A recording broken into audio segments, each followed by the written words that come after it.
de la coupe des pièces de tissu, n'oublie pas de cranter chaque repère. Étape suivante, prends une aiguille munie d'un fil contrastant par rapport à ton tissu.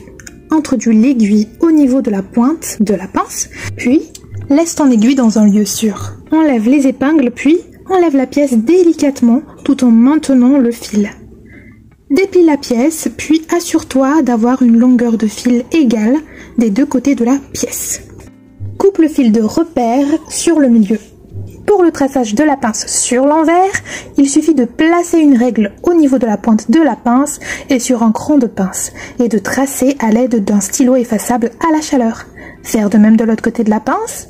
Répétez la même chose sur l'autre pince. Et voyons maintenant comment coudre nos pinces. Comment coudre une pince proprement sans devoir faufiler. Pour cela, il suffit de superposer la pince de cette façon, donc les deux pieds de pince, si je puis dire. Et ensuite, on va placer une épingle au niveau de la pointe. La tête de l'épingle doit être pointée vers l'extérieur et non vers l'intérieur de la pièce. Ça va tout simplement nous faciliter la tâche lors de la couture. Parce qu'il faudrait enlever les épingles, bien évidemment. On va faire ainsi tout le long. Tu fais en sorte que la pointe de l'épingle se place bien sur le traçage de la pince de part et d'autre, comme ceci. Et ensuite, tu peux épingler correctement. Tu vas faire ainsi tout le long. On va commencer par enlever une première épingle, faire un point d'arrêt, enlever les épingles au fur et à mesure. On va bien coudre sur la ligne de traçage de pince et laisser un long fil dépasser. On va ensuite former 2 ou 3 nœuds afin de sécuriser notre pince. Quand ça sera fait, on va pouvoir couper le fil sans couper au ras. On va laisser 1 cm de fil dépasser pour sécuriser les nœuds.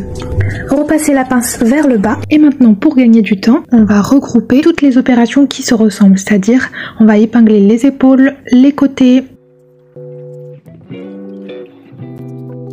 Et en ce qui concerne la parmenture devant et la parmenture dos, on n'a pas besoin d'épingler, on va laisser telle quelle parce que c'est une très courte distance à coudre. Toujours dans le gain de temps, on va tout de suite travailler au niveau de l'ourlet de nos manches. Pour cela, on va d'abord plier à 5 mm à partir du bas de la manche. On va former l'ourlet au fer à repasser, bien évidemment. Et ensuite, on va replier à 1 cm. Comme ça, on n'a pas besoin de surfiler en fait notre bas de manche. Une fois que c'est terminé, on va pouvoir continuer notre opération d'épinglage. Et pour cela, on va mettre la manche endroit contre endroit, comme ceci. On va déplier une partie de l'ourlet que l'on a préformé tout à l'heure et on va pouvoir épingler. Mais comme c'est une courte distance, tu peux aussi laisser comme tel et coudre comme tel. C'est à toi de décider.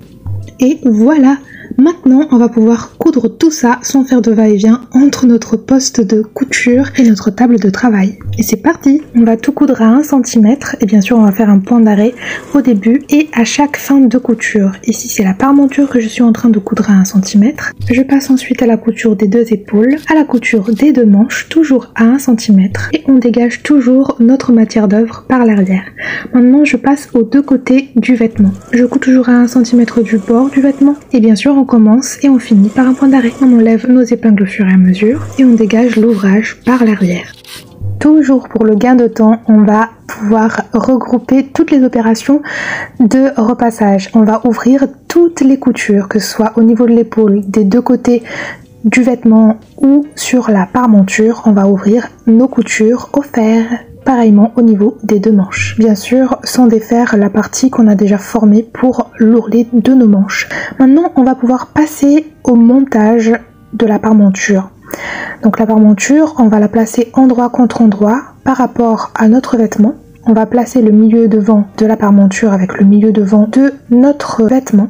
Donc normalement, vous avez déjà cranté au préalable chaque milieu de vos pièces, que ce soit la parmenture devant ou dos ou les pièces devant et dos. Donc on va tout épingler. D'abord les 2 milieux, donc milieu devant et dos, les 2 épaules, donc épaule parmenture et épaule du vêtement en lui-même. Et ensuite on va pouvoir épingler le reste et coudre notre parmenture à 1 cm par la suite.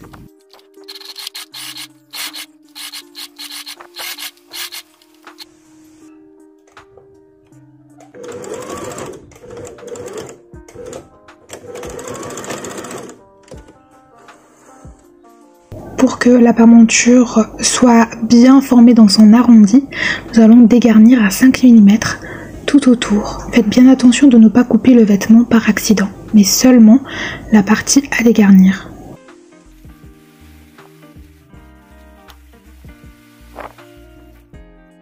On va maintenant coucher la marge de couture vers la parmenture uniquement et non vers le vêtement, afin de faire une sous-piqûre de 3 mm. Ça va permettre à ce que la parmenture soit invisible sur l'endroit. On va donc prendre un repère de 3 mm au niveau de notre pied de biche et pouvoir commencer notre sous-piqûre avec un point d'arrêt. Et on finira bien sûr par un point d'arrêt également. Et c'est parti! N'hésite vraiment pas à bien lisser la parmenture lors de l'opération de sous-piqûre afin que le résultat soit bien propre.